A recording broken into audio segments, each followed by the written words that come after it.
Lideramos el camino de la opinión pública y buscamos que la cultura del debate alcance consensos y soluciones a los problemas de nuestro país.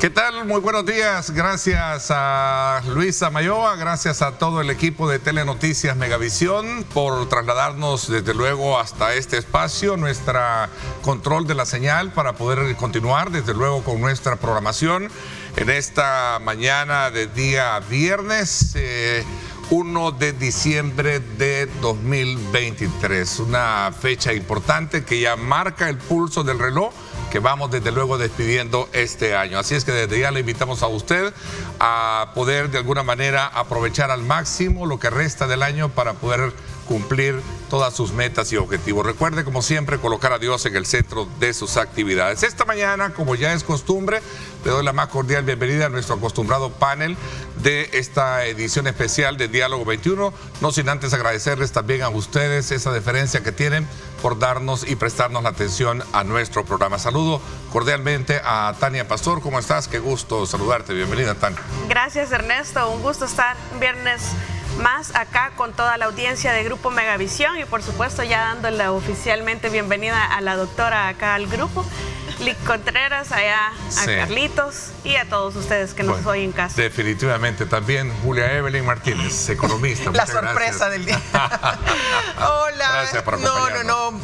Bueno, muy buenos días, tenga toda la audiencia y nuevamente muchas gracias por la invitación a integrarme a este panel. Saludo cordialmente también a Juan Contreras, abogado de la República. ¿Cómo estás, Juan? Muchas gracias, bienvenido. Ernesto. Muy buenos días a ti, a los compañeros panelistas y también a la población salvadoreña.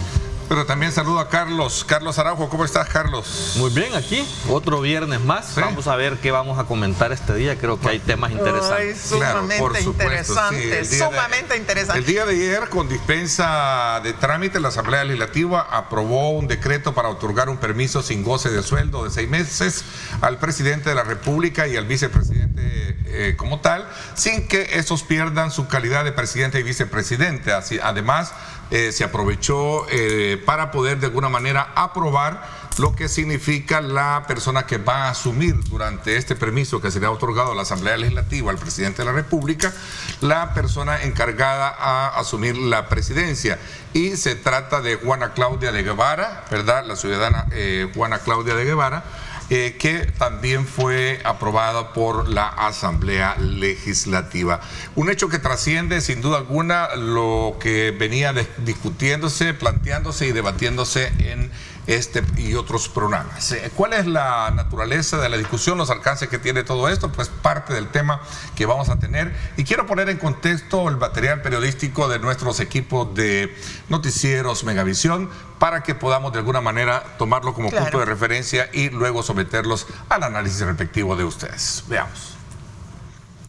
Claudia Juana Rodríguez de Guevara es, desde este 1 de diciembre, la presidenta en funciones de El Salvador. Con 11 votos en contra y con 67 votos a favor, queda aprobado. Ella fue la designada que envió el Ejecutivo y fue aprobada por la Asamblea Legislativa con 67 votos. En la misma Constitución queda claro también que es atribución del presidente de la República, en el artículo 168, numeral 16, proponer a los designados para la presidencia. El presidente Nayib Bukele ha enviado una propuesta de designado y en nombre de la fracción de Nuevas Ideas estamos de acuerdo. Rodríguez de Guevara había fungido en el cargo como secretaria privada de la presidencia, además de hacer otras funciones en la dirección de obras municipales, y ahora se convierte en la primera mujer jefa de Estado en la historia de El Salvador. Pero su designación no fue apoyada por algunas fracciones de oposición. Más allá de quién es la persona, más allá, independientemente de quién haya sido, es decir, una figura que será utilizada para, en este caso, justificar un mecanismo que no está permitido por la ley como es la reelección. Al parecer es del círculo más íntimo del presidente Bukele, ya es un perfil que no era muy conocido para todos. Lo único que podemos saber pues que la fidelidad pues es siempre para el gobierno, para el oficialismo. La identidad de quien sea designado o designada a la presidencia de la República resulta irrelevante en el sentido de que, como ya vimos, se mantienen todas las prerrogativas, los privilegios, pero no el ejercicio del trabajo, de las facultades de la presidencia de la República. También en esta sesión plenaria extraordinaria se concedió el permiso al mandatario Nayib Bukele y vicemandatario Félix Ulloa para dedicarse a la campaña y participar en las elecciones del 2024. Dicha solicitud fue aprobada con 67 votos a favor, mientras que 12 parlamentarios de oposición votaron en contra. ¿Cuándo un presidente deja de ser presidente de la República? La Constitución establece que las causas por las que el presidente de la República puede ser sustituido por el vicepresidente o por los designados son: 1, en caso de muerte; 2, por renuncia. Ahora, esta opción debe ser por una causa que realmente lo amerite. Creo que estamos dando un paso más en esta parte legal de una añoranza que tiene el pueblo, porque el pueblo quiere que el actual presidente siga. Y esa campaña para presidente sí arrancó ya en octubre, por lo que yo termino diciendo, el 4 de febrero marca el rostro de Nayib Bukele en la papeleta de votación. La licencia de permiso aprobada por el órgano legislativo para el presidente y vicepresidente es a partir de este 1 de diciembre del 2023 hasta el 31 de mayo del 2024. Estefanía Enríquez, Telenoticias, Megavisión. Bien, muchísimas gracias. Era el punto medular para poder de alguna manera comprender un poco las reacciones que se generaron en torno a lo que el día de ayer ocurrió en la Asamblea Legislativa, tras estos dos acontecimientos que marcan desde luego el pulso de lo que viene en la campaña electoral. Ya la solicitud de permiso otorgada por la Asamblea Legislativa y la aprobación de la designada a ocupar este cargo por 6 meses. Comienzo con los expertos en temas electorales, luego abrimos el debate. A ver, Juan y Carlos, que también conocen mucho esta materia. Pues yo sí quisiera diferenciar los dos hechos, digamos, jurídicos que ocurrieron anoche. Y en una parte es la licencia y el otro es la designación de, valga la redundancia, la designada presidencial. No entiendo en este segundo punto por qué votan en contra. Si al final la figura del designado presidencial es una figura constitucional y que a lo largo de la historia y de los periodos presidenciales siempre el presidente ha mandado ternas y la Asamblea Legislativa es quien vota esas ternas. O sea, esa figura constitucional ha existido en diferentes constituciones y precisamente en el 83, nada más que siempre se había acostumbrado que se nombraban a estos designados en el inicio o en diferentes momentos del periodo y ahora se han nombrado pues hasta esta fecha. Entonces yo no le veo cuál es ni siquiera el mensaje político de la oposición en ese sentido de votar en contra, dando que solamente es el nombramiento de la designación. La otra parte relevante, digamos, del asunto, eso sí, es la licencia que se otorgó ayer para el presidente y vicepresidente. Esta, pues, en lo que hemos estado viviendo y que ha estado en el ambiente y que ha estado debatiendo, ocurriendo en estos temas electorales, porque esta licencia obedece precisamente a elementos electorales ya, ¿verdad? Desde que la resolución 1/2021 habilitó al presidente a competir como candidato, hay una interpretación del 152 y hay una habilitación para que él compita como candidato, se dejó plasmado ahí que lo que iba a ser necesario para que esa separación se materializara era una licencia especial ante el órgano competente, que en este caso es la Asamblea Legislativa, y eso es lo que ocurrió, ¿verdad? Una solicitud del presidente, la Asamblea la recibió y la aprobó. O sea que en términos bastante generales podemos decir que lo que ha dicho la sentencia, la resolución de la sala, junto con los demás requisitos que el presidente ya había cumplido, porque ya está inscrito como candidato ante el Tribunal Supremo Electoral, lo que hace es cerrar ese círculo, digamos, de requisitos que se habían planteado ante la situación.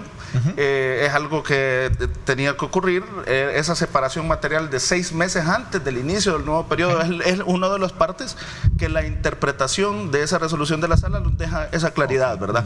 Que debe de haber una separación de las funciones del presidente y que estaba habilitado para competir por un segundo mandato. Entonces eso creo que es lo que cierra el círculo, al menos jurídico, y es lo que ha ocurrido. Carlos, tu lectura, y no sé si retomas algunos elementos de juicio para ponerlos en contrapunto. Sí, mira, tal vez en resumen, inicialmente te digo que lo que vimos anoche es una escena más de esta película que se llama de cómo mantener el poder a pesar de que la Constitución salvadoreña lo prohíbe.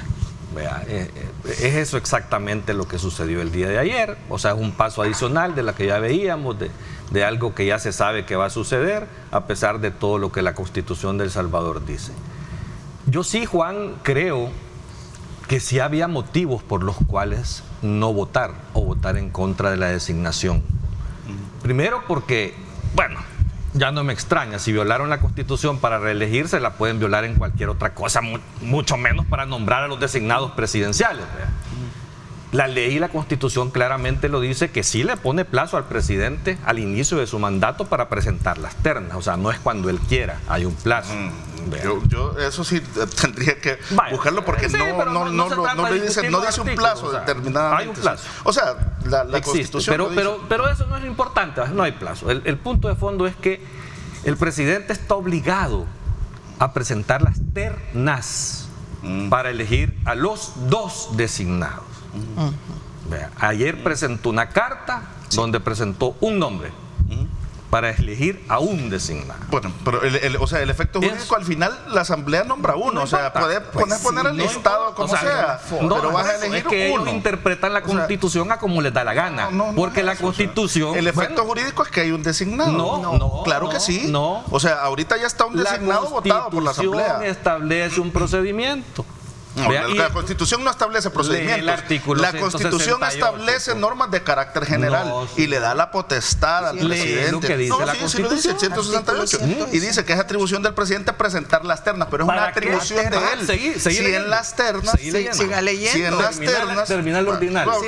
No lo saquemos de contexto. Si él está en las ternas, vamos a ver, el 15 creo que está. 18 creo que. 16.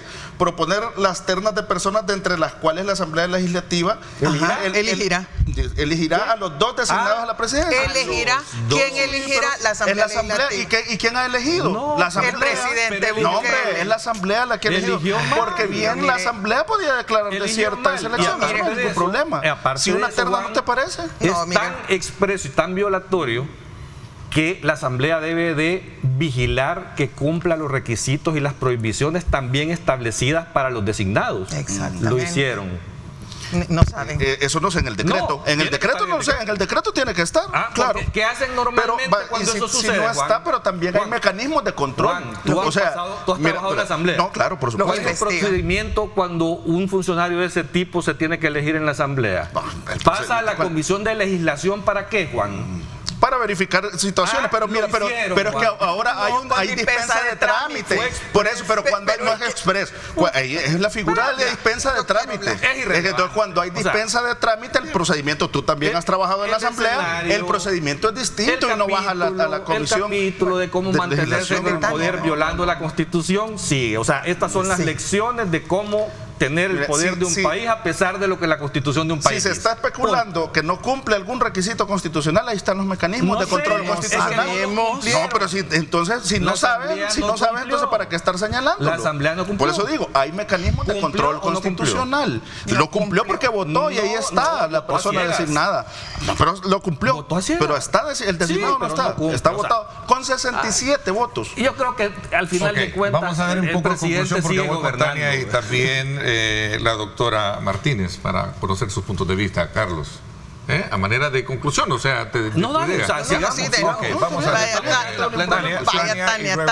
Vamos a ver, Tania, ¿qué piensas de este digamos, debate que se ha generado en primera instancia con relación a lo que aconteció anoche en la Asamblea Legislativa? Sí, lo que sucede es que es interesante los dos puntos de vista, porque en realidad la Constitución sí mandata presentar ternas. Y yo creo que en eso hay claridad. Lo que sucede es que es bien difícil obligar al presidente a que proponga nombres de personas en quienes él no confiaría el cargo. Entonces quizás la Asamblea Legislativa debió complementar o hacer un híbrido entre la facultad que también tiene la Asamblea cuando el presidente no presenta estas ternas. En este caso presentó un nombre, pero no presentó ternas. La Asamblea perfectamente podría haber complementado el asunto de los demás nombres, pero es bien difícil querer obligar al presidente a que proponga nombres de personas en las que no confía. Es difícil obligarlo a que cumpla lo que dice la Constitución. No, esa es su opinión. No, es lo que dice la Constitución. Podemos tener nuestra opinión sobre lo que dice la Constitución. Sí, perfecto, podemos leerla, usted interpretarla, yo interpretarla. Es que no al es final del día, es de cumplimiento, al final del día, la opinión de interpretación constitucional que vale es la de la sala. Nos guste o no nos guste, porque aquí podemos estar de acuerdo usted o en contra yo, pero lo cierto es que no vale. ¿Aquí? ¿Sí? Encuéntreme usted el artículo que habilite la elección para candidatos no partidarios. Y dejamos esta discusión y le doy la absoluta razón. Claro, pero es que no estamos discutiendo eso. Usted me está diciendo. Usted me está diciendo lea la Constitución. Yo la puedo leer y no encuentro la habilitación porque no existe. No, y es que ya hablamos de los no partidarios, ya de lo las hablamos interpretaciones de la sala, de las inadecuadas, de los límites que deben son de tener la sala. interpretaciones y son las que se tienen que cumplir. El presidente no lo pueden obligar a cumplir la Constitución. No lo pueden obligar a proponer personas. No lo pueden obligar a proponer personas en las que no va a confiar. Es que al final pudo haber sido electo a la misma niña, pero ¿qué tenía que haber hecho la Asamblea? Mire, la misma niña no cumplió el procedimiento. Sí, la misma señora, pues. La licenciada. La licenciada. La empleada del presidente. Al final de cuentas, hay un procedimiento. Hay un procedimiento y el procedimiento no lo cumplió, entonces la Asamblea, miren, no lo cumple. Elijamos. Vale, pero entonces voy a terminar, nosotros, si me permite, mi postura. Entonces yo pienso que quizás la Asamblea, si esa es una cuestión de forma, hubieran entonces complementado el tema de las ternas con la Asamblea Legislativa, o simplemente, si no lo consideraron, que yo creo que tienen facultad para considerar si esa es correcta o no, pues ellos así lo hicieron. No le veo ningún inconveniente, pero lo cierto es que sí dice ternas, creo que tiene razón en ese punto, no propuso ternas, propone un solo nombre. La Asamblea Legislativa es la que nombra, al final del día no es ni siquiera el presidente, ¿verdad? Es la Asamblea Legislativa. Entonces es como que le tiraron el balón a la Asamblea se decantó por no agregar más nombres, porque ni siquiera estamos hablando que son 3, es decir, pues tendrían que haber sido por lo menos 3, pero no hubo 3, entonces hubieran complementado con otros 2 nombres, pero si no lo hacen, ¿qué pasa en, digamos, el hipotético caso que esta señora, la licenciada Juana de Guevara, que bueno, entendería yo antes que vayan a empezar a hablar que no es pariente del diputado Guevara, ¿verdad? Pero lo cierto es que no sería ilegal, ¿qué pasa si hubiese esta señora, o si esta señora pudiese faltar en algún momento? ¿Quién queda a cargo de la silla? Ese yo creo que es el vacío quizás fundamental que merece discusión y que queda queda en incertidumbre, porque ciertamente una persona puede tener toda la voluntad, toda la buena intención de cumplir con un mandato, de cumplir con un nombramiento, con una encomienda presidencial. Ella es ya la presidenta en funciones. Sin embargo, ¿qué pasa? Dios no lo permita, le sucede algo, una emergencia, todos tenemos una catástrofe. Hoy en la mañana le pudo haber pasado algo. Entonces, a la licenciada, Dios no lo quiera. Y pueden decir, sencillo, entonces convocamos a una plenaria de emergencia y nombramos. Entonces, eso es innecesario si partimos del supuesto que pudieron haberlo resuelto ayer, porque han tenido tiempo para prepararlo. Entonces no es que a quemarropa, si ya todos sabíamos, hemos estado esperando este momento, entonces pudieron perfectamente prepararlo para no dejar vacíos, para no dejar este tipo de incertidumbres y correr con los 6 meses que quedan en total normalidad. Veamos ya el tiempo para el análisis introductorio de la doctora Evelyn Martínez. Creo que Carlos tiene razón cuando él manifiesta de que el día de ayer asistimos al final de la primera temporada, yo le llamo la serie, cómo El Salvador pasó de ser una democracia defectuosa a ser una autocracia, porque ayer dimos ese paso, por eso le digo yo, el capítulo final. Estamos esperando la segunda temporada, ¿verdad?, que va a iniciar en junio del del 2024. Vamos a ver qué nuevas sorpresas nos trae esta nueva temporada, pero definitivamente lo que hizo ayer la Asamblea Legislativa, primero, fue incumplir con lo que está establecido en el procedimiento de designación de las personas que pueden ejercer este cargo de designados presidenciales y ocupar la vacante presidencial en caso de permiso o en caso de otra situación. No, porque efectivamente yo no soy abogada, pero puedo leer y entiendo lo que leo, y cuando yo leo ese artículo y escucho también las interpretaciones, dice ahí que el presidente o quien ejerza la presidencia debe mandar esas 2 ternas. ¿Para qué? No para que el presidente decida, sino que para que la asamblea decida una vez que ha verificado que estas personas propuestas en estas ternas cumplen con los requisitos que la misma Constitución señala que deben cumplir las personas que ejercen la presidencia. Eso es lo primero. Y 2, yo me imagino que, como siempre se ha hecho en el pasado, siempre se le hace como una, como una consulta informal, ¿verdad?, al presidente, como una cortesía para saber a quién preferiría él o ella, si fuera una mujer, ¿verdad?, para que ocupe esa posición. Pero en este caso, ni siquiera se han cumplido las formas, la forma, que es lo mínimo, porque a veces no solo hay que hacer bien las cosas, sino que hay que parecer que las están haciendo bien. Entonces, ni las han hecho bien, ni parece que las han hecho bien. Es decir, aquí hay un problema, porque cuando dicen... pero cuando dicen los diputados o las diputadas que se expresaron del oficialismo, que se expresaron ayer, realmente a mí me dieron pena ajena, porque en el sentido de decir, no, si es que aquí lo que diga el presidente, es que aquí, como que no fueran funcionarios electos por voluntad popular, como que si no tuvieran una independencia, una autonomía. En otras palabras, como que no tuvieran pensamiento propio, pues, y únicamente van a hacer lo que el presidente quiera, lo que el presidente les ordene. Y yo creo que entonces, ¿para qué tenemos Asamblea Legislativa? Para tener ese montón así de empleados de confianza del presidente, que van a hacer lo que él quiera, sea constitucional o no.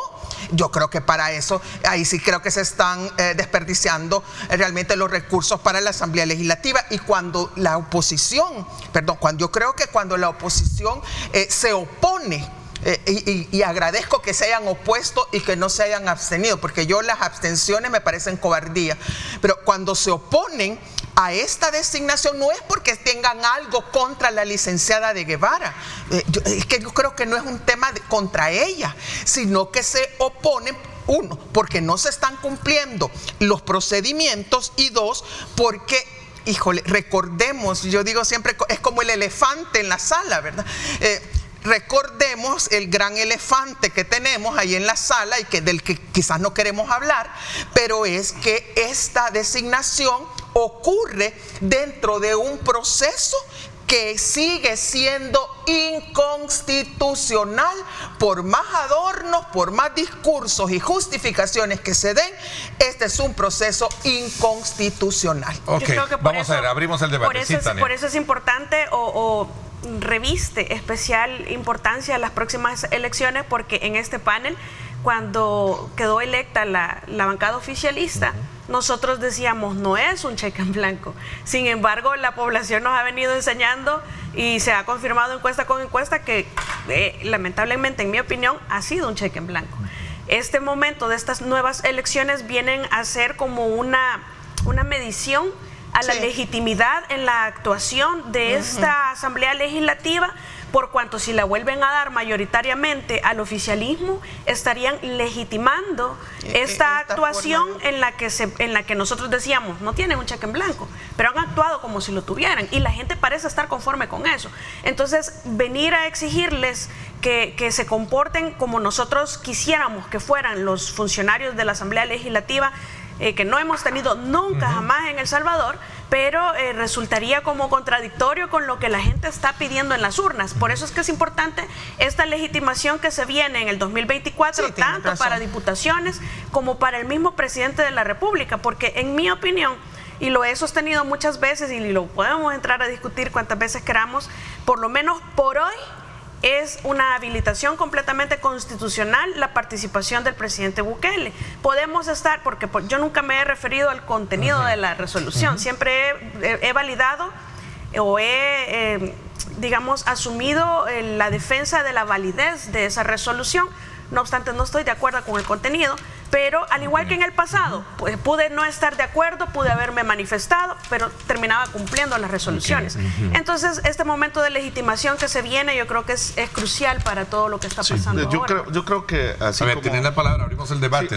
Así como la doctora dice que que los diputados de la bancada oficial no argumentaron algunas cosas, pues así como ella explica de por qué, a qué se opone la oposición, lastimosamente también yo viendo la plenaria, nadie dijo esto que la doctora está externando, ¿verdad? O sea, tampoco hay en la oposición alguien que estructure ideas y que pueda decir al menos esas cosas mínimas, si esa era la intención en realidad de votar en contra de la designación de la persona que ha quedado, ¿verdad? Yo creo que lo que sí también ocurre es que es un proceso no normado, las formas, los mecanismos en las cuales se nombran a los designados presidenciales, aunque ahí dice lo de las ternas, pero lo que pasa es que la Constitución dice atribuciones y obligaciones, o sea, en el artículo ahí existen atribuciones y obligaciones, entonces habría que distinguir entre frente a qué estamos, si es una atribución o una obligación. Entonces, y de ahí comenzar a lo demás, ¿verdad? Sí, me parece válido el elemento que dice Carlos de verificar esa verificación, sí, de los requisitos constitucionales, claro, pero acordémonos que en este tipo es un decreto legislativo. Estos decretos legislativos son comprobables.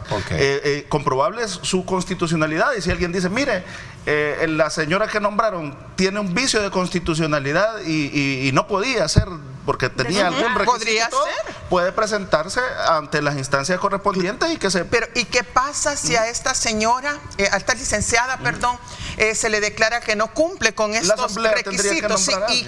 Y como dice la licenciada Pastor, y en ese momento va a haber una especie de vacío de poder. Decir, vacío, ¿dónde va? Porque si ella queda en suspenso, digamos, porque no cumple con los requisitos, o yo no estoy deseando eso, pero imagínense que tenga un accidente, que tenga una incapacidad y no pueda ejercer porque yo creo que más que presidente en funciones la han dejado como encargada del despacho.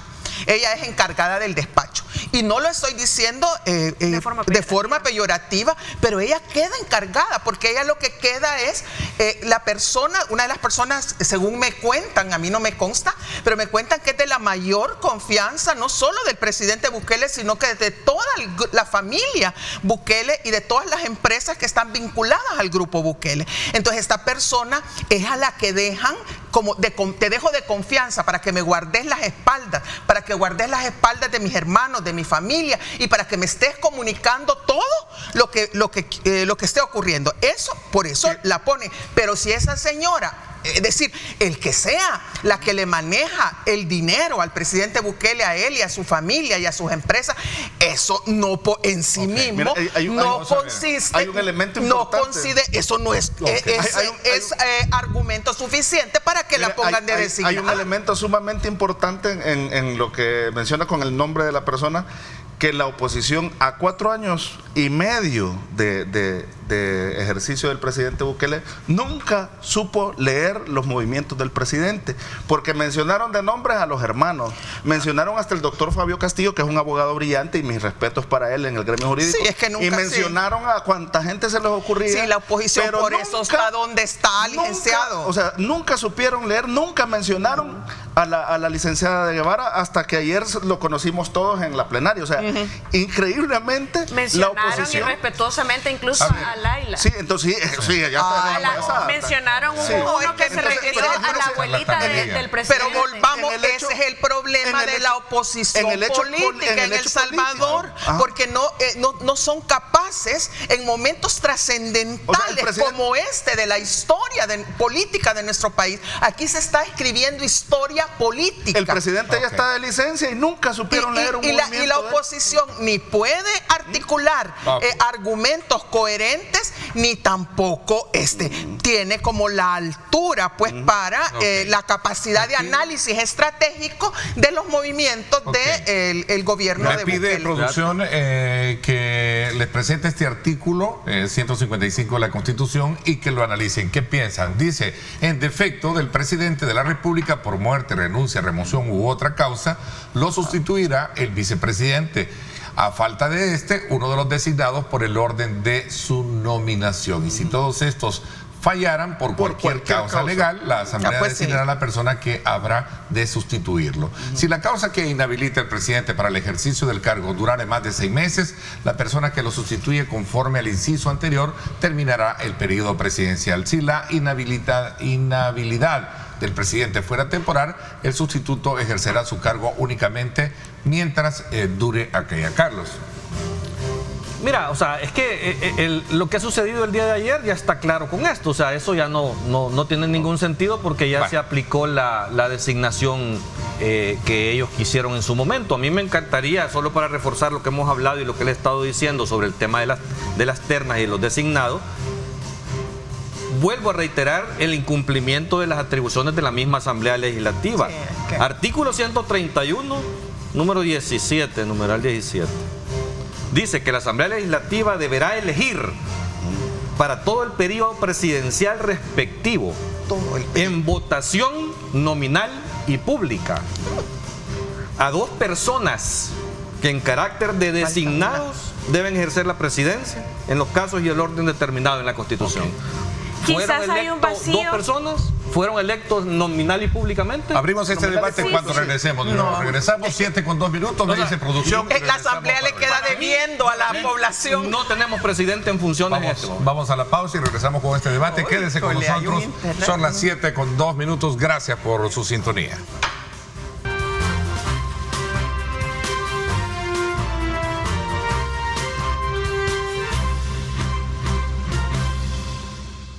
Bueno, gracias nuevamente por estar con nosotros a esta hora de la mañana. Continuamos con nuestro debate acá en la edición especial de Diálogo 21. A ver, había quedado de darte la palabra en cuanto a la reacción y el planteamiento que estaba haciendo Carlos. Y la disposición constitucional. Así es, en cuanto hay un tema importante 155. Y es que en realidad la misma Constitución dice que pudo no haber enviado ninguna terna al presidente, ¿verdad?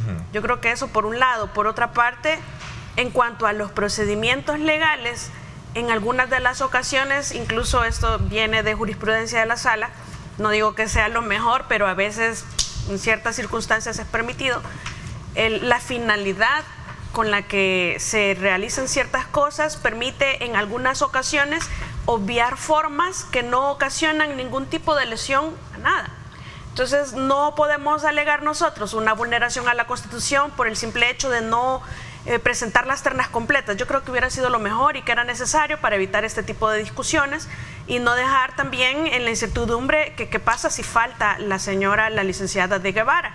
Pero lo cierto es que podía incluso no presentar ninguna terna, y lo cierto también es que la finalidad del objeto, lo que se busca, que es tener un encargado en la presidencia estos 6 meses, se ha cumplido. Entonces, la forma, eso se llama el principio finalista de las formas procesales. La finalidad se ha logrado, y se ha logrado a través de una propuesta presidencial que pudo no existir, que la Asamblea pudo complementar, o que puede todavía incluso agregar 2 personas más, porque bueno, no sabíamos si iba a haber nombramiento para el vicepresidente, no lo hay por la misma situación, ¿verdad? Si falta ella, ¿qué pasa después? Entonces yo creo que ese es el vacío quizás que habría que llenar, y es mi opinión lo único que tengo que decir sobre este tema. Veamos el resto. Bueno, yo tal vez sigo con el mismo tema del formalismo y el cumplimiento de la Constitución, pero dentro de las obligaciones que tiene el presidente de la República descritas en la Constitución está la de proponer las ternas de personas de entre las cuales deberá la Asamblea elegir a los 2 designados a la presidencia de la República. O sea, no es un tema de que si lo quiere hacer o no lo quiere hacer, tiene que hacerlo. Mira, pero eso dice las ternas, no dice 2 ternas, dice las ternas. Por eso, las ternas de las ternas, no dice una terna, dice las ternas. Por eso, pudo haber sido de 2 en adelante, porque el plural así se entiende, vean. Pero el punto es que tuvo que haberlo hecho. O sea, no es un tema de me gusta, no me gusta, lo quiero hacer, no lo quiero hacer. O sea, es un formalismo. Pero en la medida que el 155 dice pudo no presentar, entonces puede ser una atribución y no una obligación. Ponen el 155, por favor, producción, porque ahí no dice que no, o sea, en el caso que no se presente. No dice en el caso por cualquier causa. ¿Y cuál es la causa que no presentó? Que no hay designados. Es que esa es la causa. El problema es la sustitución se da nada más en el caso de que esté enfermo alguien, de que se muera alguien, de que renuncie a alguien. Pero la sustitución es, es que el presidente no quiso presentar la terna, entonces nosotros vamos a aplicar es que el 155 lo que da es un mecanismo para resolver y que no quede el país sin rumbo. Y le da esa atribución. Le da esa atribución a la Asamblea, le dice por cualquier causa. Designados. Ahí no dice. Pero dice por el orden de eso. Y si todos estos faltaren, o sea que, entonces si el presidente no presentaba ternas, caes en ese supuesto, que todos estos faltaren. ¿Y por qué? Mire, yo creo que pasa que cuando dice otra causa, yo creo es cuando los designados están nombrados. Este artículo resuelve las otras situaciones. Lo que no dice la Constitución. Sí, yo creo que por más que le demos vuelta y le volvamos a dar y lo veamos arriba, abajo, a los lados, y argumentos van y vienen. Yo creo que ha quedado muy claro, no solo que se incumplió los procedimientos. Si las obligaciones, si es una obligación, ¿cuál es la sanción si no presentaba las ternas? ¿Dónde está? Porque una obligación tiene que ser coercitiva para que pueda, si no, no es obligación, entonces es atribución. Porque si tú estás obligado y hay formas de obligarte. El presidente hace lo que le da la gana. Sí, ahí vamos. Miren, la Constitución son normas de carácter general. En este régimen político, entonces no hay que cumplirla. En este régimen político, ya ni siquiera, por eso es que le digo yo a esta serie, yo la llamo cómo pasar de una democracia defectuosa, que es la que teníamos. A mí nadie me va a venir a decir que era una democracia perfecta o híbrida, no, era una democracia defectuosa. ¿Cómo pasamos a una no democracia, es decir, a una autocracia? ¿Y qué significa autocracia? El gobierno de una persona, que está por encima de todos los otros poderes del Estado, que determinan lo que es correcto, lo que no es correcto, lo que es constitucional, lo que no es constitucional, y que determina también lo que deben hacer la Asamblea Legislativa, la Sala de lo Constitucional, el Fiscal General de la República, la Procuradora de Derechos Humanos, es decir, todo eso se llama autocracia. Este es el régimen al que estamos avanzando a pasos agigantados. Lo que sucedió ayer fue un hito fundamental. Si usted, perdone, con todo respeto, pero cuando usted, licenciado, cuando usted dice es que alguien dijo, es que el presidente puede mandarlo, es que el presidente puede hacer eso, no está más que reforzando mi argumento de que esto es una autocracia, como que el presidente está por encima del bien y el mal, y está Dios y después está él. Si es una película y si tiene un nombre, es cómo pasar de una democracia defectuosa, en donde mataban gente, 30 personas, 35 personas todos los días, donde había maletines negros para gobernabilidad, donde había, ¿cómo pasar de esa democracia a donde hay una no está a la altura, donde se resuelve la situación, donde están trabajando por la gente? No, perdone, mire, usted está ocupando una falacia. Esa falacia se llama la falacia del espantapájaros. Es cuando yo le estoy dando un argumento del por qué es autocracia. Ese es el argumento y le estoy definiendo lo que es autocracia. Y usted me responde no al decirme que es autocracia, porque ese es mi argumento. Pero solo déjeme terminar esto, disculpe. Sino que usted me responde diciendo, pues usted lo que quiere es que vuelvan las maras. Eso es una falacia. Pero igual, vamos a ver, vamos a controlar un poquito esta parte. Hay un elemento del juicio que pero también... Pero es que argumento contra argumento, no con falacia, no argumento contra falacia. Carlos y también Tania preguntan, ¿qué pasó con la elección de la designación también de la terna, o lo contempla o no la Constitución para la vicepresidencia? ¿Eso no lo contempla? No, es que eso es un cargo de elección popular directo. Ok. Ahí cierro. Vamos entonces a entrar a otro tema que por honor al tiempo me parece que es interesante que analicemos el tema de lo que sucedió el día martes en horas de la noche cuando hubo la convocatoria del presidente para anunciar que iba a solicitar el permiso en la Asamblea Legislativa, y el punto medular de todo esto fue también ese llamado, esa exhortación y esa petición que hizo la Fiscalía General de la República para someter a la investigación a todos los funcionarios públicos. Tania. Yo creo que en ese momento todos esperábamos que alguien saliera al menos procesado. Yo pensé que Osiris Luna iba a salir como esposado con toda la evidencia que hay contra él. En estas palabras que dio el presidente y el hecho de haber incluido al fiscal general de la República, es una situación bastante complicada, porque yo leí muchas críticas que hacía el fiscal general allí, porque no es parte del gabinete.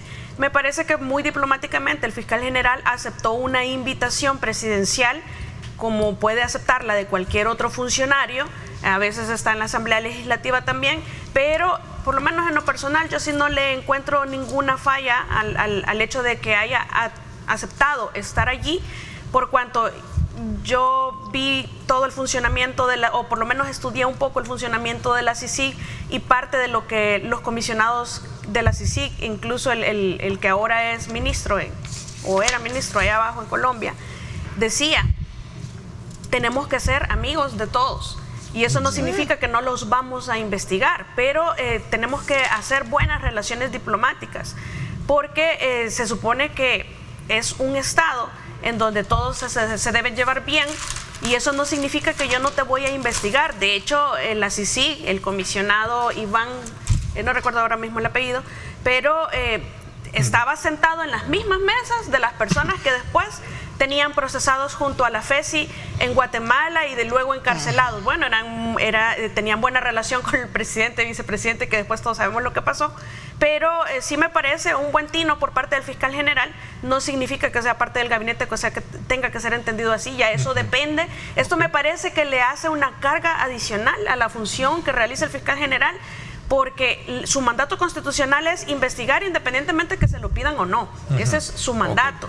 Pero lo cierto es que hay investigaciones que nosotros exigimos respuestas que el fiscal no da, pero que en alguna medida, aunque nos cueste, hay que tener paciencia porque son casos muy complejos, pero que en estos días yo esperaría, o por lo menos yo creo que todos esperaríamos, que ya, es decir, ya es tiempo. Son investigaciones que llevan más de 1 año, 2 años. Ya deberíamos de comenzar a ver resultados por algunos miembros, funcionarios actuales, que todavía hay una deuda grande allí. Entonces ya no hay ningún impasse. Si la investigación es compleja, creo que el tiempo es suficiente para darnos unos cuantos nombres en estos 6 meses antes o en este tiempo de elecciones que va a haber. Yo creo que debería de darse, ¿verdad? Ok, voy a hacer una pausa, me pide producción.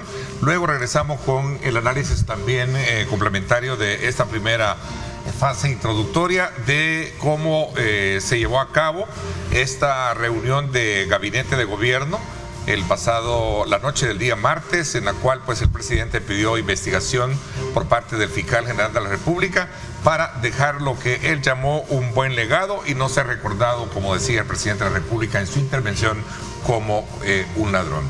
Vamos a la pausa y regresamos con más.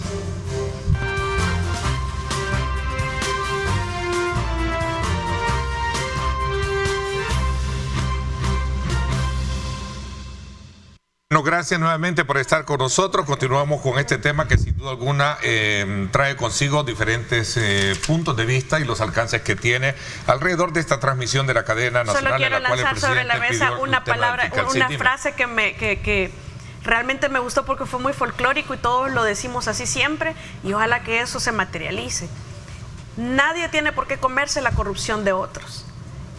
Si yo me como la corrupción de mi subalterno, yo soy responsable. Y ese es un mensaje que también aplica al mismo presidente y que ojalá que los que están, porque a veces dicen, si es que yo no puedo tener control sobre todas las personas bajo mi cargo en el ministerio, y allá abajo están haciendo barrabasada y media con los fondos de la gente, con nuestro dinero. Pero si entonces, yo no hago nada por evitar la corrupción de mis subalternos, soy responsable. Por eso, pero esa es una responsabilidad conjunta. porque mire, el presidente no es el fiscal. Y aunque el fiscal se diga, es que lo fue nombrado. Y no dijo que iba a meter a los corruptos. Lo que queramos, pero la responsabilidad constitucional es del fiscal general. Por eso es que digo, aquí quizás es más alarmante porque es una carga extra al fiscal general, porque ahora ya la pelota ha estado siempre en su cancha. Pero ahora no le habían dado permiso de poder tocarla. Tiene que hablar sus actos, porque no necesita permiso más que de la misma Constitución que lo habilita. Pero, Tania, usted sabe que las cosas no funcionan así en la realidad. Nunca han funcionado así. No funcionan así. Pero yo solo quiero agregar a esto, a mí del discurso que nos pueden enseñar ahora que pueden cambiar las cosas. Ojalá así sea, yo confío. Ojalá. Lo de la película que hemos estado hablando. Este acto de esta cadena, nuevamente otra cadena ilegal para hacer propaganda electoral por parte del presidente de la República, pero al final lo que estaba haciendo es despidiéndose y que haciendo un acto de una lucha contra la corrupción de sus funcionarios y lavándose las manos, que es lo que estaba haciendo, pidiéndole al fiscal que eche precio y que los investigue, al fiscal que es ciego, sordo y mudo. Su fiscal, una fiscalía que se ha vuelto tapadera de la corrupción de este gobierno. El fiscal general tiene en sus manos, en su despacho, 2 expedientes con pruebas que le dejó la CICIES. Ok, Carlos, ¿qué mensaje envía el presidente a sus colaboradores? Pregunta de nuestro público a través del WhatsApp. Es que eso fue un acto de propaganda nada más, para tratar de decir que estaba luchando contra la corrupción, pero no he terminado. No he terminado. Yo también quiero opinar. Entonces, el punto es que cuando estaba hablando que tenía esos 2 expedientes en su despacho el fiscal y no hace nada. ¿Y desde cuándo tiene esos expedientes la fiscalía? ¿Por qué no hace nada?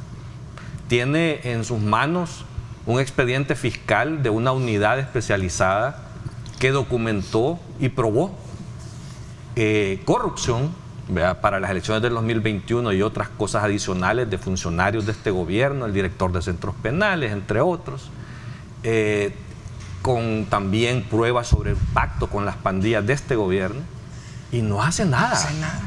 Entonces, ¿cómo venís a decir a mí que le crea en ese acto de propaganda de la cadena de hace 2 días, cuando realmente hay suficientes pruebas y evidencias? Lo que pasó con la comisionada Carolina Recinos, todo lo que dijo la lista Engels, que no tiene nada que ver en temas jurisdiccionales en El Salvador, pero son señalamientos de corrupción a miembros de su entorno y de su gabinete de gobierno. Hay tantas cosas ahí. Pero la lista Engel, perdón, la interrupción, no es sobre delito, pero es tema de democracia. También de corrupción. Hay señalamientos de corrupción dentro de la lista Engel. Sí, a un exministro de Agricultura está ahí por corrupción. Pero no es eso una voluntad política de combatir la corrupción, Carlos, a tu cuestionamiento. Te estoy poniendo sobre la mesa que no hay una gran cantidad de casos y evidencias donde no han hecho nada. O sea, no es una voluntad política. Yo nunca había oído a un presidente pedir que le investiguen a su gente. Es la primera vez que se hace. A 5 años. Pero eso ya lo dijo el 1 de junio. El 1 de junio ya había dicho el combate a la corrupción. Bueno, Carlos dice que es propaganda. Yo digo que específicamente ese no, porque la propaganda lleva un mensaje, ¿verdad? Para el votante y para convencer del votante para por voto. Ver que pero sí, o sea, si ganó votos con ese mensaje, qué chivo. Pero creo que el mensaje es bueno. Y alguien me decía, mira qué incómodo para los ministros y viceministros que estaban sentados ahí, que les estén diciendo que van a investigar. Mira, yo muy particularmente digo, bueno, incómodo no, si ha robado, si ha tocado dinero del pueblo, sí puede ser incómodo. Y incluso yo sin querer hacer juicios de valor ni nada, pero cuando las tomas salen, yo vi un poco algunas caras ahí no muy agradables, ¿verdad? Y pues sí, pero cada quien es responsable de sus actos. Pero yo digo, si alguien hace las cosas bien, ha trabajado honradamente en el gabinete y todo, para mí no sería incómodo que me investigaran. Sinceramente, al final del ejercicio de la cosa pública, siempre desde el funcionario que llega y se siente en una silla sabe que está en el escrutinio público porque está manejando dinero del pueblo. Tiene que fiscalizarlo la Corte de Cuentas, tiene que fiscalizarlo la Fiscalía General de la República, valga la redundancia, y que el presidente diga, mira, investíguelos a todos. A mí, pues, en ese punto particularmente, el Tribunal de Ética Gubernamental. O sea, sí lo ves como una voluntad política del presidente. A mí me parece un mensaje político contundente, voluntad digamos, él ya inauguró una guerra contra la corrupción que quizás debe de ir dando resultados. Yo esperaría que el fiscal de estas investigaciones decir, mira, miren, ¿se acuerdan de la cadena? En estos meses ahorita vamos a meter preso a fulano, mengano, perenzano, si han cometido eso de delitos. hecho histórico, como decía, de que no había escuchado a un presidente. A mí me gustó el matiz de Duarte, perdón, sí. Me gustó el matiz de Duarte porque en el 2019 cuando el presidente llegó y vimos con un amigo algunos funcionarios que se veían bastante jóvenes, me dijo ese amigo, mira, ojalá que no le pase a Nayib lo que le pasó a Duarte, que él tenía muy buena voluntad, sí, pero todos los demás pero salieron mañosos. También robó, tuvo que devolver un cheque en público. Perdón, que no quiero la palabra. Era cierto que no había robado. Me permite. Yo creo que fue un mensaje, pero no para el pueblo salvadoreño ni la sociedad salvadoreña, sino que fue un mensaje para la administración Biden, especialmente para la oficina de la doctora Kamala Harris.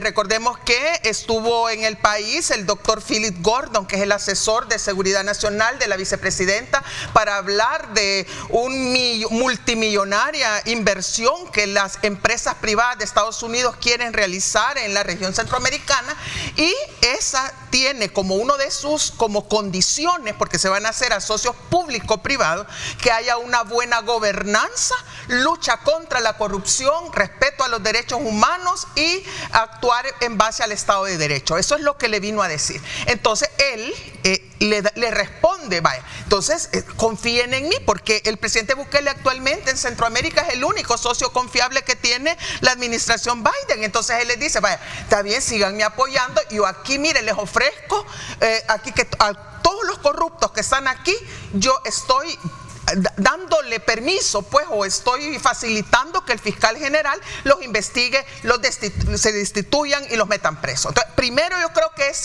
no es para el pueblo, porque nosotros ya sabemos que eso no lo va a hacer, sino que es para la oficina de la doctora Kamala Harris. Ese es uno. Y en segundo lugar, creo que está preparando acciones durante la campaña electoral.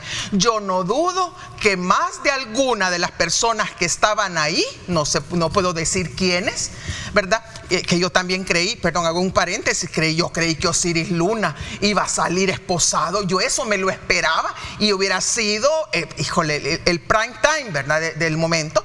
Pero yo voto por él.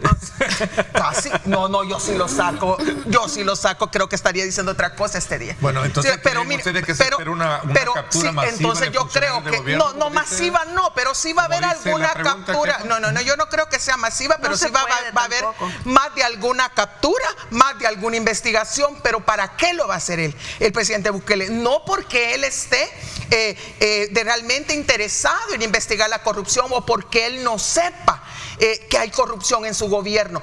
Y no dijo él mismo se contradice cuando dijo que él está pendiente de todo y sabe hasta los baños de las entidades públicas que están sucios.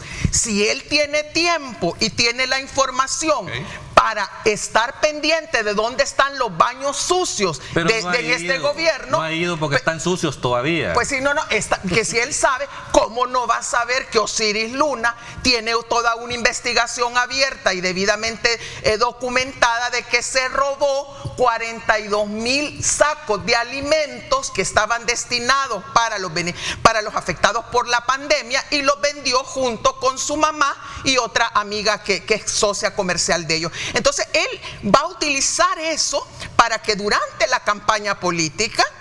su campaña política, esas capturas, esas destituciones le den votos y le generen simpatías de que este presidente sí va a estar la corrupción. Creo que el impasse más grande que va a tener y que han tenido todos los fiscales generales y que va a seguir teniendo el actual y todos los que vienen después mientras no se reforme esta situación es el tema del fuero constitucional para los funcionarios que gozan de esta prerrogativa procesal, ¿verdad? Porque mucho nos ha pasado, nos sigue pasando y nos va a seguir pasando que cuando se habla de corrupción, si el fiscal general se pone a adelantar quienes están siendo investigados o incluso el mismo presidente de la República, pues lo que va a pasar es lo que nos ha pasado siempre, que cuando los vienen a querer procesar ya no están en el país, ¿verdad? Y después dicen somos perseguidos políticos. Entonces es bien difícil cuando una prerrogativa procesal está siendo utilizada como herramienta para generar impunidad.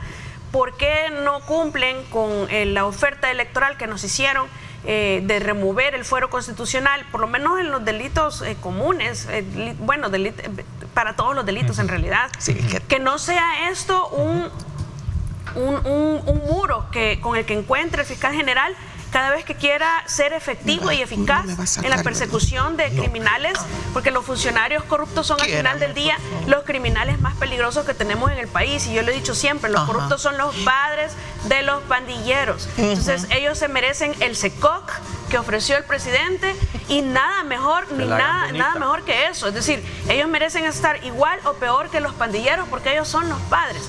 Entonces ese impedimento que tiene el fiscal general con el tema del fuero constitucional realmente vuelve algo ridículo que el fiscal quiera tener eficacia en su actuación, pero no los puede hacer porque tiene ese problema ahí legal, constitucional. Entonces es bien difícil querer exigirle resultados cuando queremos que los resultados los dé ya y tiene ese impasse. Ahora que habla de eso, ¿se acuerda de que el presidente y los diputados de Nuevas Ideas prometieron eliminar el fuero?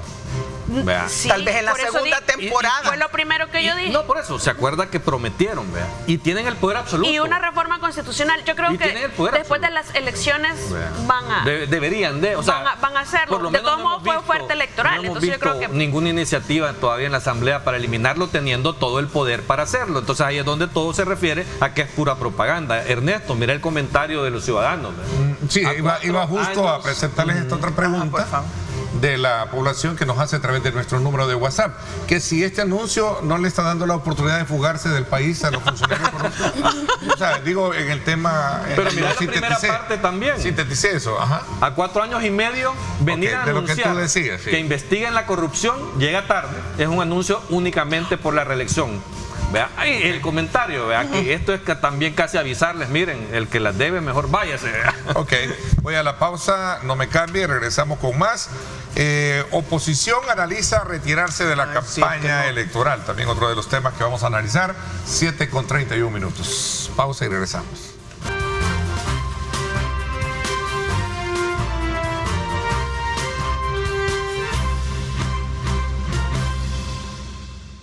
Bueno, gracias nuevamente por estar con nosotros a esta hora de la mañana. Continuamos con el análisis y el debate con la puntualidad y la responsabilidad, desde luego, que sostienen nuestros invitados con base a sus argumentos. A ver, Juan, me habías pedido la palabra para continuar frente a las inquietudes que estaba planteando el televidente en las preguntas que hemos presentado. En ese anuncio de que les dicen a los funcionarios y le piden al fiscal que investigue a todos los que estaban ahí sentados, también en ese marco se anunció que se va a construir el SECOC, que es la cárcel para los corruptos. No sé cómo se va a llamar, pero es la cárcel para los corruptos. Y sobre ese punto yo sí creo que los dineros que les quitan a estos corruptos, casas, carros, lo que les quiten ahí, que ese dinero sirva para hacer esa cárcel. Porque yo sí quisiera ver a estas personas que, así como han tenido el descaro de robarle a la población y a la gente, que también anden ahí como andan los reos en fase de confianza ahora, que andan ahí limpiando estadios, ayudando y haciendo algo, porque en realidad la corrupción, y miren, es que aquí en el Estado salvadoreño culturalmente ha habido un raterismo, que de las oficinas del Estado se roban hasta el papel higiénico, o sea, se roban los lapiceros, se roban las resmas de papel. Entonces yo creo que eso tiene que comenzar al contrario que otras cosas que comienzan de arriba hacia abajo. En este tema de la corrupción, para mí sí debe de comenzar de arriba, o sea, perdón, que sea, en vez de ser de abajo hacia arriba, que sea de arriba hacia abajo, porque cuando toquen funcionarios del más alto nivel, que si les han comprobado corrupción y todo, eso sí va a persuadir a los que están abajo, porque van a decir, miren, si metieron preso a un ministro, a un viceministro, ¿quién soy yo? Un director, un gerente, ¿verdad? Entonces yo creo que, bueno, si algunos consideran que llega tarde, yo creo que el tema de la justicia y del ataque contra la corrupción nunca va a ser tarde, pero hay que comenzar y hay que hacerlo ya. O sea, si la fiscalía tiene ya elementos, si tiene ya elementos y todo, pues entonces que comience a dar resultados. Son 2 meses si lo vemos de temas electorales, faltan 2 meses para que tengamos elecciones. Pero esta lucha tiene que ser más allá de 2 meses. O sea, no tiene que, porque si solo fueron 2 meses, 2, 3 capturas, ahí pues me van a quedar debiendo a mí también. Pero si todo continúa, sí. Hay un actor del que no hemos hablado y que se vuelve fundamental justo porque al cierre de un periodo como el que estamos finalizando, se presentan las declaraciones, o en teoría se deberían presentar las declaraciones juradas en probidad, ¿verdad? Para que se revisen los bienes con los que entraron algunos funcionarios, con los que salieron, y ojo, aquel que no lo presente, que no haga las cosas que les mandata la ley, aquella ley que, pues sí, ¿verdad? Ni modo, es anacrónica de hace más de 60 años, pero es lo que tenemos porque todavía no nos han hecho una ley actualizada. Me refiero a la ley de enriquecimiento para el enriquecimiento ilícito o contra el enriquecimiento ilícito de allá por 1959, ¿verdad? Pero lo cierto es que si hay voluntad, si como vimos nosotros en el combate hacia las pandillas, que se unieron todo el aparato estatal con otras instituciones como Fiscalía, por ejemplo, entonces en este combate hacia la corrupción tienen que unirse igual. La Corte Suprema de Justicia debe destinar más fondos a la sección de probidad que le permita no tener una mora de 10 años que no le sirva como herramienta a la Fiscalía General de la República verificar el patrimonio de los funcionarios salientes, porque si con esa mora, entonces los que están presentando en este momento los vamos a ver dentro de 10 años, lo cual es completamente absurdo, ¿verdad? Es una mala utilización de nuestros fondos. Entonces, si realmente hay una verdadera voluntad de cada uno de los órganos del Estado en participar en esta y ser parte de esta lucha contra la corrupción, la Corte Suprema de Justicia tiene una deuda bastante grande, tiene mucho que hacer con relación a este tema. Yo creo que si hubiera de verdad voluntad de este gobierno de combatir la corrupción, Tania, ya hubieran reformado ese marco legal para endurecer totalmente los mecanismos de control. Así como se endureció en el tema de las pandillas. O sea, tienen el poder total. Tienen que hacer el régimen de excepción para la impunidad. 5 años han pasado y no lo hacen. O sea, ahí es donde uno muestra las voluntades. Yo creo que también, por decirte... Ese es el rol de la Asamblea Legislativa. Tiene que unirse y hacer las reformas de ley. Y en este caso, el presidente, que es el abanderado, que es el que dice que quiere luchar contra la corrupción, también tiene iniciativa de ley para poder plantearle a la Asamblea Legislativa, a su Asamblea, a que vayan a aprobar leyes que endurezcan todo el combate contra la corrupción de real. Si quisiera este gobierno combatir la corrupción, no declarara todo bajo reserva de los fondos públicos. 7 años. O sea, es increíble. Prorrogables por 7 años. Increíble todas las leyes que han aprobado los diputados de Nuevas Ideas, que le suman de que eso no va a cumplir los procedimientos de las compras públicas. Todo bajo la manga, todo es secreto, todo reserva de 7 años. Entonces, y cuando quieren esconder, cuando alguien quiere esconder el uso de los recursos, ya sea público o privado, por ejemplo, eso que usted está diciendo, Carlos. Muchos funcionarios que vienen desde abajo incluso llegan hasta arriba y le ponen reserva a todo. Ese comportamiento es parte de querer esconder. Sí, esconder información. En lo oscuro no vemos. Si en lo oscuro cualquier cosa se hace. Pero le digo, la corrupción florece cuando la información se esconde.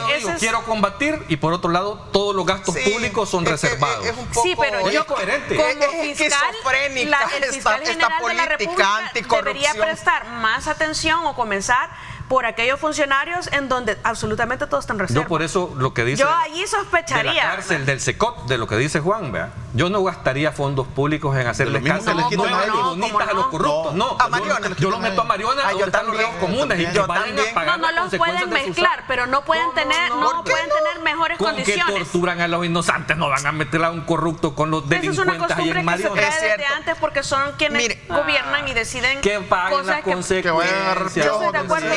Mire, la contemplación ni diferenciación con un ratero chiquito con uno grande, hombre. A mí me parece, bueno, no a mí, sino que internacionalmente está aceptado y reconocido que la corrupción es uno de los grandes crímenes contra la humanidad y contra la sociedad, porque en la corrupción se desvían o se han desviado en el pasado y en el presente muchísimos recursos de cooperación internacional, de préstamos que hace el Estado, de presupuestos que iban destinados a educación, a salud, a vivienda, a atención de las personas que están en situación de extrema pobreza, etcétera, a la compra de medicinas, al equipamiento de los hospitales. Muchos de esos fondos públicos, ¿verdad?, que son administrados por el Estado y que van destinados a asegurar y tutelar los derechos de la población salvadoreña, se han filtrado, se han ido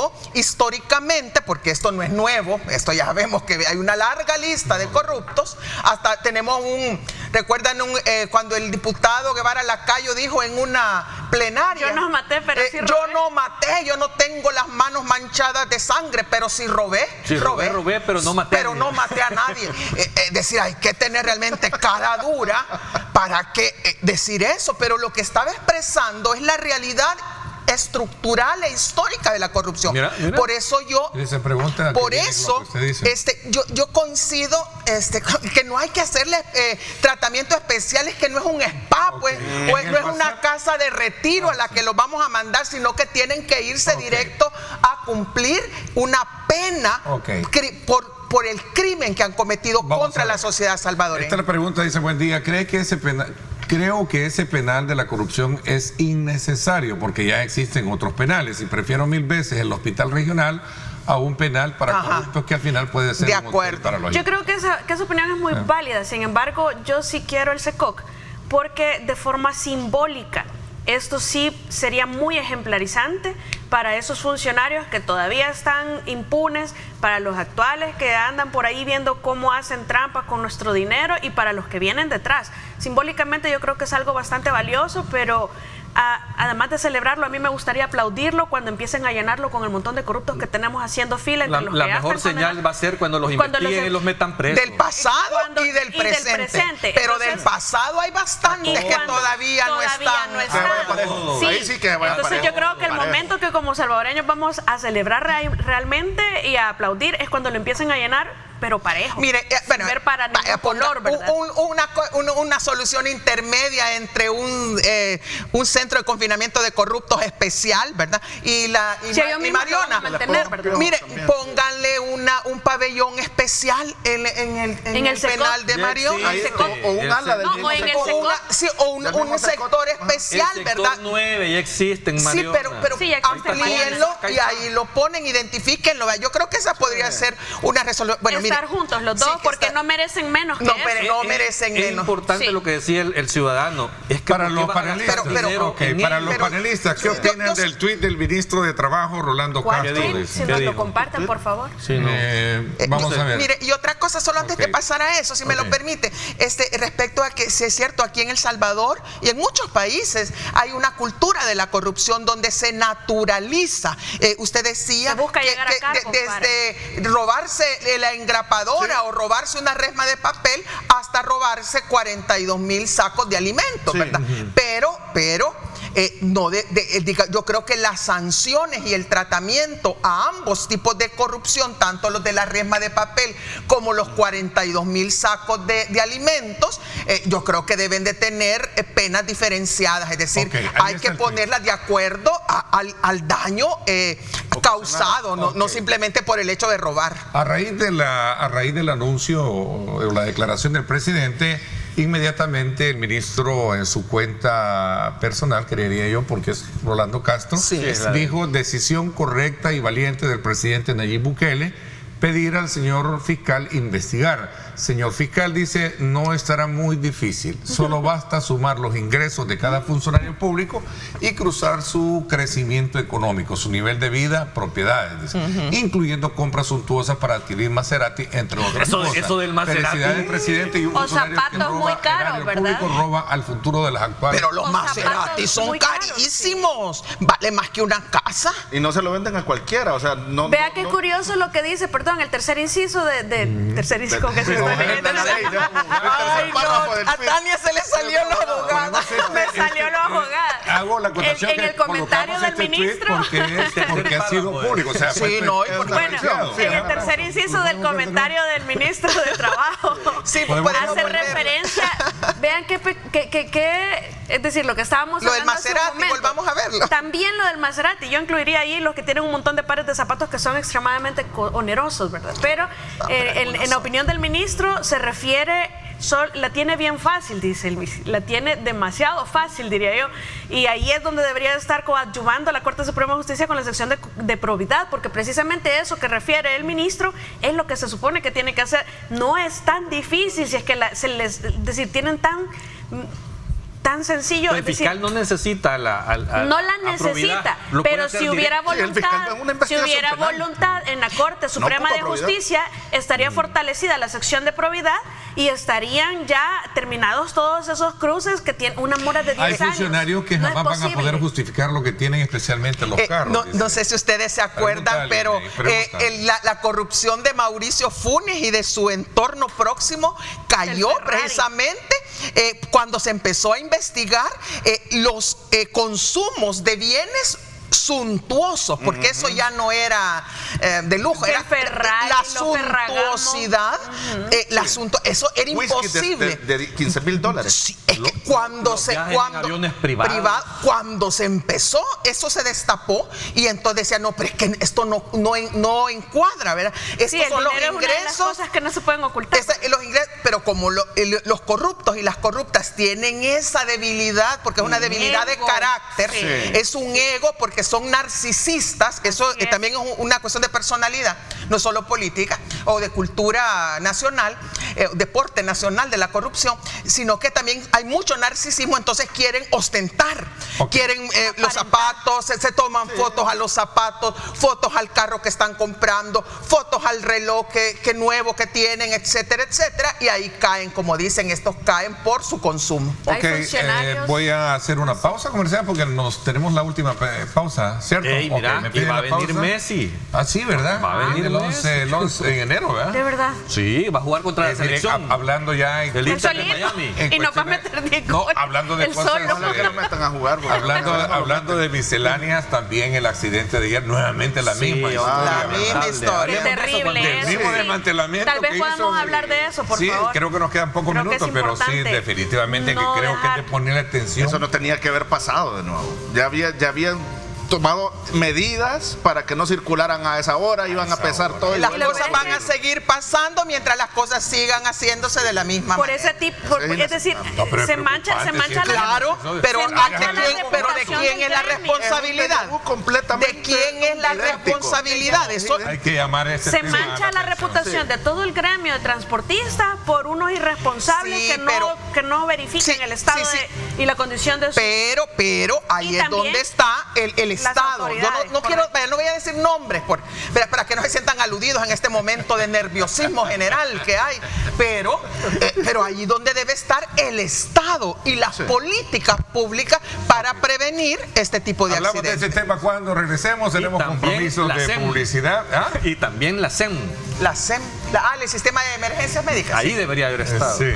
Vamos a la pausa, gracias por estar con nosotros. Solo un tuit.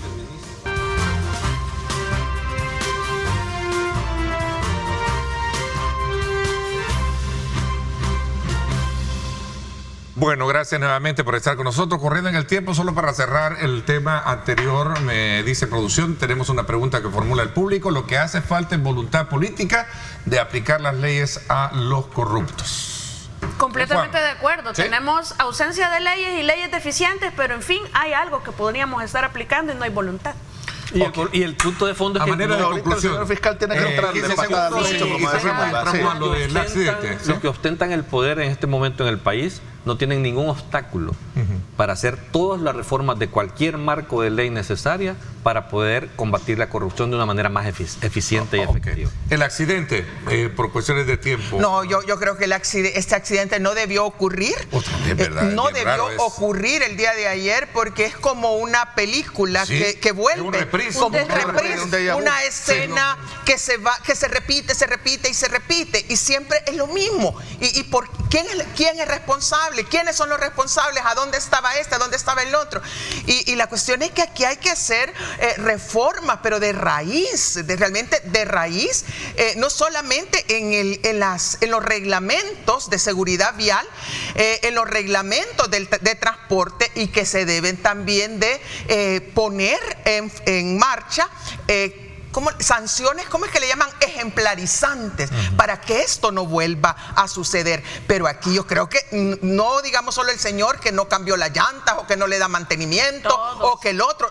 yo creo que aquí a quien debemos de dirigir la mirada y hacer la pregunta hasta cuándo va a suceder es al Estado salvadoreño. Y aquí no es al Estado, no solamente digo al Ejecutivo, sino que a la Asamblea Legislativa para reformar leyes o para nuevas leyes, al sector judicial también para imponer esas sanciones que deben ya ser criminales o penales en contra de estas cosas. No pueden volver a seguir. Las reformas ahí están Pero sí, entonces hay reformas y aquí no solamente se trata de pintar, de poner semáforos nuevos o de pintar las aceras.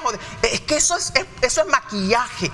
Eso no es un cambio estructural. Lo que necesitamos es cambios radicales y que en este momento salgan los responsables del Estado, que están en el Estado, que son responsables de esta situación, para que den explicaciones y para que nos digan cómo van a prevenir, cómo van a evitar que accidentes como el que ocurrió el día de ayer y todos los anteriores se vuelvan a repetir. Sí, yo no sé sinceramente qué pasó cuando yo comencé a ver en las redes sociales el video, que era exacto. Yo pensé que era el mismo video de los meses pasados, porque es un furgón cabal, como un déjà vu, dijo, disparado, llevándose cuanto carro tenía enfrente. Yo sinceramente ahí sí quisiera hacer un llamado a las autoridades. En mi entender, todo esto ya estaba regulado, que no iban a pasar a ciertas horas por esa arteria principalmente y otras arterias que sean urbanas. Nosotros vimos en meses después de aquel accidente que pesaban a los camiones, que eso no debe parar. Eso no debe parar. O sea, eso tiene solo fue para la foto. Yo recuerdo que había hasta como un retén ahí sobre la Monseñor Romero. Sí, pero y ahí detenían a los furgones porque también, ¿verdad? Pero sinceramente ahí sí las autoridades tienen que tomar, bueno, ya habían tomado las medidas, tengo entendido, pero no sé, en realidad ahí que sean consistentes. No hay que quedarnos ya que, miren, lo vamos a hacer 2 meses, 3 meses. No, hombre, si el problema va a detonar, gracias a Dios en el accidente de ayer solo fueron pérdidas materiales, hasta donde tengo entendido no hay muertos, pero no puede ocurrir, es una zona donde hay una casa de estudios, donde van niños. Mire cuántos estudiantes no transitan por ahí, también personal, ahí hay bancos, ahí hay centros comerciales. Porque sinceramente mis estudiantes, cuando yo vengo bajando ahora por esa calle, sinceramente yo voy con mucho temor desde lo que pasó la vez pasada, porque estoy esperando el furgón que va a llegar a yo creo que esto ya de verdad es responsabilidad. Ya rebalsó el vaso. Creo que hay una responsabilidad directa del Viceministerio de Transporte, que es el responsable de esto, porque hay que tomar medidas. O sea, aparte del tema de regulaciones y leyes y hacer que el cumplimiento se dé efectivamente y de forma permanente, también en temas de seguridad vial. O sea, esa calle donde termina la Monseñor Romero, que ingresa al Boulevard de los y entra Próceres, a la ciudad ya propiamente. Vienen desmantelados en una autopista principal de alta velocidad y de repente baja ahí donde hay una trabazón. Todo el mundo que usa esa calle lo sabe. Claro. O sea, eso puede pasar a cada rato. Hay chollones, hay choques entre carros, o sea, no de ese tipo. Hay que poner de esas rueditas en toda la carretera para que empiecen a disminuir la velocidad. Eso es un tema de seguridad vial que ya tienen que resolver. No, hay unas bolitas que son bastante grandes y te golpean bien feo. Bueno, esos trailers quizás no les va a golpear nada. Va a dañar los carros de los demás. Va a dañar los carros y no es. Pero el tema del horario también de desplazamiento. Por eso, pero igual si viene a las 5 de la mañana y hay carros ahí, se los va a pasar llevando si viene como loco. Sí, pero la probabilidad disminuye. Es la probabilidad disminuye. Yo creo que hay dos puntos importantes. Uno, esas reformas que pasó, ¿verdad? Estamos esperando porque esas sí son verdaderas multas. La supervisión. Y correcto. Y 2, yo tampoco quiero ser injusta porque a mí me parece que el viceministro de Transporte actual es una persona bastante preparada, bastante decente y que ha hecho un gran trabajo. Empezamos aquí a quejarnos, bueno, hoy no nos matan los pandilleros, hoy nos matamos solos en accidentes de tránsito y creo que ha hecho tremendo trabajo, yo realmente se lo reconozco, pero como somos salvadoreños, siempre que nos resuelven una cosa o que están trabajando fuertemente en algo, queremos más. Y ahora este tema, no queremos más muertos en el mismo lugar, de la misma forma y por el mismo gremio, ¿verdad? Total inoperancia, dice la actuación de las autoridades. Van a esperar a que existan muertos para prohibir el ingreso. Yo creo que también la Asamblea Legislativa tiene ahí ese por eso es lo que le digo del despacho de la presidencia con las reformas modificadas o lo que haya hecho, observadas, como sea, está ahí en la Asamblea Legislativa esperando ser ya esto publicado, ya terminado. Entonces, ¿qué están esperando? Porque aquí, pues sí, el viceministro sin las herramientas tampoco puede hacer mucho. Las que ya tiene que aplicarlas, pero le hacen falta esas reformas. Esas multas fuertes, grandes y graves son las que lamentablemente los salvadoreños, hasta que no nos tocan el bolsillo, nosotros no comenzamos a respetar las normas. Yo creo que eso hace falta, y un llamado para la Asamblea Legislativa para que se apresuren a aprobar estas reformas. ¿Qué decías, Carlos? Sí. El tema de la Monseñor, que la Monseñor, de verdad, toda esa autopista, y más de noche, es peligrosíma. Sí. No está iluminada. Esa autopista, sí. Y es una autopista, es casi de primera, que tiene un tránsito increíble, de entrada a la ciudad, y no está iluminada. Y eso viene de todos los gobiernos. Pues sí. O sea, nadie ha cumplido. No, pero es que nadie se hace cargo de la iluminación, porque ahí abarca 2 municipios. Por eso, sí, lo mismo de la Jerusalén. Creo que Antiguo y también... Pero y si no San Salvador, Santa Tecla. Ese conflicto se daba en la Jerusalén. Un gobierno con todo el poder que tiene no puede resolver iluminar una calle. Un presidente que está pendiente hasta de los baños sucios, ¿cómo no va a estar pendiente de la iluminación de Monseñor? Ahí sí que el presidente pasó. Creo que hay de verdad deficiencias y tienen que resolverlas, y hay responsables. Claro. El órgano ejecutivo es el responsable a través del Viceministerio de Transporte. Perdón. Sí. Y más ahora con el sistema de tecnología solar, que tú pones una y te alumbra toda la noche. Las cámaras también, las multas, todo urge. Bueno, la verdad que a manera de conclusión sí creo que es importante, como ustedes bien acotan el tema, no esperemos, y decía el televidente a través del tweet, no esperemos a que hayan muertos para poder darle solución a esto. Hay una ley que todavía está en observancia, creo que va. Reformas a la ley. Reformas a la ley, sí. Pero que está en observancia. Sí, pero ya regresó con las observaciones. Pueden evitarse. Sí. Ya hubo muertos. 8 de la mañana. Y de voluntad de hacer las cosas. Yo espero, ya terminamos. Muchas gracias por la invitación y ojalá los corruptos vayan a la cárcel. Vamos, Carlos, agradeciéndote como siempre. Gracias también a ti, Juan. Gracias. Traguito de agua. Sí, un traguito de agua. Gracias a Las Perlitas, nuestro patrocinador de esta mañana y de todas las mañanas, ¿verdad? Tome agua, hay que hidratarse. Gracias por mi parte. Esto es todo por hoy. Pásenla bien y, como siempre, recuerden lo más importante: amar a Dios sobre todas las cosas. Lideramos el camino de la opinión pública y buscamos que la cultura del debate alcance consensos y soluciones a los problemas de nuestro país.